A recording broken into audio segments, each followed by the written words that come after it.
कार्तिकेय पौदार जी आगरा से। सादर प्रणाम महाराज जी।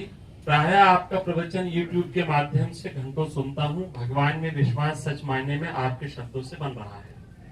महाराज जी, रात्रि में एकांत में भजन के लिए घर के मंदिर में बैठता हूँ तब अनजान भय होता है, वैसे ठीक रहता हूँ। मूल परेशानी भविष्य की चिंता और युग सेवा, अज्ञान के कारण, अज्ञान के कारण कि हमें लगता है कि आगे क्या होगा क्या नहीं होगा। पहले से जैसे हम जिस फिल्म के विषय में पूरा ज्ञान नहीं रखते हो, जब उसे देखते हैं तो लगता है आगे होगा क्या, लेकिन डायरेक्टर को तो सब पता है ना, पहले से उसने बना के फिट कर दिया है ना। ऐसे मेरे जीवन की फिल्म बन चुकी है, डायरेक्टर को पता है अब हमारे रोने धोने से कुछ होना नहीं, आगे जो होना है वो तो पक्का निश्चित हो चुका है। एक काम कर सकते हैं, हम फिल्म को देखना बंद कर देते हैं तो हम बच जाएंगे, उसके हर्ष शोक से बच जाएंगे। ऐसे हम शरीर और संसार के दृश्य को देखना बंद कर दें और प्रभु को देखना शुरू कर दे, तो कोई भी विघ्न कोई भी दुख आपको स्पर्श नहीं कर सकता। और विश्वास मानिए, प्रभु अपने शरणागत को बहुत दुलार करते हैं। उनके किसी भी कर्मों पर दृष्टि न रख के वो अपनी कृपा से उसका कल्याण कर देते हैं। प्रभु कृपा जब करेंगे तो कौन सी ऐसी वस्तु है जो आपको प्राप्त नहीं हो जाएगी। तो भयभीत क्यों होना, आगे के लिए विचार क्यों करना। जैसे आपका छोटा सा बच्चा हो तो वो बच्चा चिंता करे कि बाल भोग कब मिलेगा, राजभोग कब मिलेगा, शयन भोग कब मिलेगा, कि वो आप चिंता करते हैं, आप चिंता करते हैं। यदि आप अपने को बच्चा नहीं मानते हैं तो फिर आपको ये चिंता करनी चाहिए कि मुझे आगे क्या होगा। यदि आप अपने को प्रभु का बच्चा मानते हैं, प्रभु का शरणागत मानते हैं, तो आपको ठीक ऐसा ही भरोसा रखना चाहिए जैसे तुम्हारा छोटा बच्चा बिल्कुल खेलता रहता है, आनंदित होकर। और ये चिंता माता पिता को होती है, अरे इसके कपड़े नहीं बदले, अरे इसको भोजन पाओ, 11 बज रहा है अभी तो खेल रहा है। बोले नहीं खेल, अरे कैसे खेलने दो, भोजन का समोसे पाओ। ये माता पिता का विषय है। बच्चा तो आनंद, हम लोग बच्चे हैं जैसे भी है, उनकी माया के खेल में खेल रहे हैं, ये उनका चिंता का विषय। आगे के लिए बिल्कुल चिंतित मत हो, आगे क्या होगा वही होगा जो मेरा प्रीतम करेगा। जो प्रीतम करेगा वो मंगल करेगा, वो अमंगल तो कर नहीं सकता। बड़ा से बड़ा अमंगल रूप भी महामंगल में है, ये वही जान सकता है जिसका चित्त प्रभु में स्पर्श किए हुए। नहीं तो जान नहीं पा रहा, उसको लगता है भगवान ऐसा कैसे कर सकते हैं। समझ रहे ना, आप भजन परायण रहिए और विश्वास कीजिए, प्रभु आप पर बहुत दीजिए हुए हैं। जो आपका मन एकांत में भजन के लिए लगने लगा है और घबराइए मन, ये घबराहट मन में पैदा होती क्योंकि ये पापी मन बहुत जन्मों से हमें प्रभु से विमुख रखा है। आज जब हम भजन में लगते हैं तो घबरा जाता है क्योंकि मरेगा ये मन, जिसने हमें बहुत सताया है ना, अब वो मरेगा। मन ही मारे तनहारी के वृंदावन में गाय, मन मारे तन बस में कीना हुआ भरम सब दूर, बाहर से कछ दिखत नहीं अंदर चमके नूर, आपो त्याग जगत में बैठे नहीं किसी से काम, उनमें तो कछु अंतर नहीं संत कहो चेहरा। तो ये मन डरता है, मन डरता है कि यार मर न जाए हम। आप एकांत में भजन में बैठे तो वो डरता है, और उसमें इतना प्रेम है हमें मन से कि हर मन की बात मैं अपनी बात समझता हूँ। मन घबरा रहा तो मैं घबरा रहा हूँ, मन हर्षित है तो मैं हर्षित हूँ। अगर हम मन के दृष्टा, आप देख रहे हैं, कह रहे हैं कि मेरा मन घबरा रहा है, तो आप मन तो नहीं है ना, आप मन के देखने वाले बने। तो आप थोड़ा हटकर के बात कीजिए, घबरा रहा तो घबरा तूने पाप किए तो भोग तू, मैं तो सच्चिदानंद स्वरूप प्रभु का सच्चिदानंद अनंत हूँ, मुझे कभी कोई भी माया परास्त नहीं कर सकती। पर ये बात आ गई तो बहुत बड़ी साधना हो गई, बहुत बड़ी चढ़ाई में चढ़ गए आप प्रयासरत रहिए और सत्संग सुनते रहिए तो निश्चित वो विवेक आ जाएगा जिससे हम मन बुद्धि पर विजय प्राप्त कर लें। तो महाराज जी, जो अनजान शक्तियों का भय है वो मन का ही भय है दरअसल।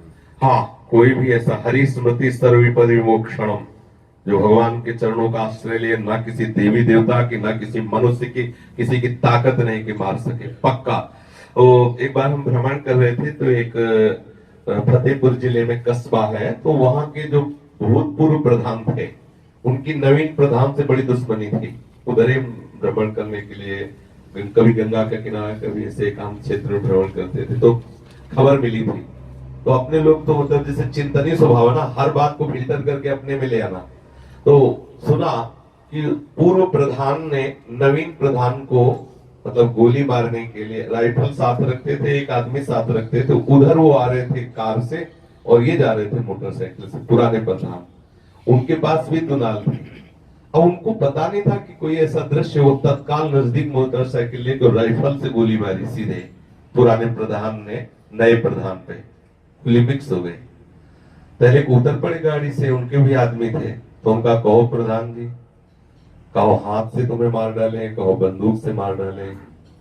अब जब मिक्स सारा खेल उसी का है, और वो मुंह बगार खड़े हो गए क्योंकि 8-10 आदमी उनके साथ थे। बोले जाओ प्रधान जी क्षमा किया, आगे से ऐसी गलती मत करना। वो जब घर गए तो बहुत गुस्सा हुए, और वही गोली जब राइफल की मारी तो छूट गई। उनको लगा भगवान जिसको बचाते उसे कोई मार नहीं। जब ये बात सुनी तो हमें बहुत अच्छा, निर्भय रहो, किसी की ताकत नहीं कि कोई मार सके, किसी की ताकत नहीं। एक मौनी महात्मा थे, हमने कई बार सत्संग में बताया, गंगा किनारे भ्रमण करते थे तो वो मिले थे, वो मौन रहते थे और गंगा ही किनारे घूमते थे। तो गंगा किनारे कई ऐसे होते हैं कि जो बड़े बड़े अराजक तत्व भी गांव में रहते हैं। तो 8-10 लोग जो है शराब पिए गंगा किनारे बैठे हुए थे। तो ये जब गए तो बुलाया, और वो किसी विधर्म में जो अपने धर्म के प्रतिकूल लोग हैं वो लोग थे, वो बुलाया और घेर लिया उन मौनी महात्मा को। और वो क्या जाने कि मौन क्या होता है, कहां से आया, क्या है, वो बोले नहीं, तो बोले मारो साले को। तो महात्मा ने कहा कि अब हमें लगा कि मारेंगे। बोले मार। और संध्या का समय था, रात्रि धीरे धीरे विस्तार को हो रही, अंधेरा बढ़ रहा था। उन्होंने सोचा कि अब मुझे मार डाला जाए, पर उनका मैं बोलूंगा नहीं, अपने व्रत से ही रहूंगा। अब उनमें से एक ने कहा कि, और वो आंख मूंद के खड़े हो गए। एक ने कहा कि आप क्यों मारोगे इसको, कुछ बोल तो रहा नहीं। बोले नहीं मारेंगे, कोई तुम्हारे रिश्तेदार लगता है। बोले मार के दिखाओ। शुरू हो गए, लात जूता आपस में शुरू हो गए, महात्मा चलती है। ये है हरि का खेल। आपस ही में भिड़वा दिया और वो चले गए। महात्मा जी, मौनी महात्मा ने बताया कि हमें कोई रोकने वाला नहीं, उधर लात जूता आपस में चल रहा था, हम चले गए। अरे जिसके हरि सहायक है उसको कौन मार सकता है। आपको हरि पर विश्वास कर लेना चाहिए। देखो ये शरीर एक नियत समय के लिए आया है। यदि इसको अभी 10 मिनट केवल रहना है तो सिर्फ 10 मिनट रहेगा, 11वें मिनट इसे कोई बचा नहीं सकता। और अगर इसको 50 वर्ष रहना है तो काल की भी ताकत नहीं कि इसका बाल भी गिरा दे। इतनी पक्का विश्वास रखना, हिम्मत रखना, बिल्कुल हरि के विधान के खिलाफ नहीं हो सकता। अगर हरि का विधान है ऐसा होना है तो उसे कोई टाल नहीं सकता, अगर है कि ऐसा नहीं होगा तो उसे कोई कर नहीं सकता। इस बात पे निश्चित हो जाओ। तो क्या भय है?